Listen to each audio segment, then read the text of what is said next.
I mean, I think I want to make sure I say this correctly. I mean, I think all the transfers, I'll start with them. I think all the transfers will have prominent roles. I mean, on offense, you mentioned the wideouts, Barcade, Anthony. You'll see them a bunch on Friday. Landon King at tight end, Jordan Lawson at left guard, Anderson Castle at running back. I always hate to go name by name because I'm afraid I might miss somebody defensively. We talked about Weaver, Francois, Josiah Green.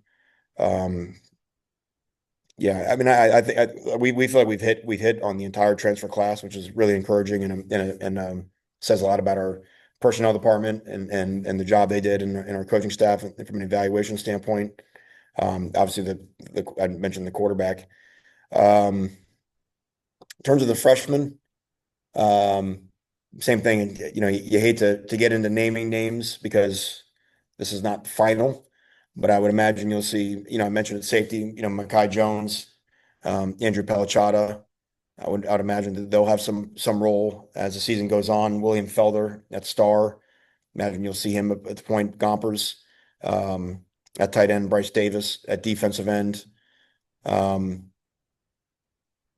Offensively, they're Nate Shepard, was here during training camp. You'll see him. So, like I said, we may be missing people, but we really feel like we've upgraded our football team with the transfers we brought in and the recruiting class worthy of the accolades that they received when they signed with us. Just one quick follow-up there. You said Gompers at tight end. Was that correct, or was that a No, at linebacker. If miss? I think I said Gompers, maybe I said defensive end Bryce Davis. No, he's Okay. playing linebacker.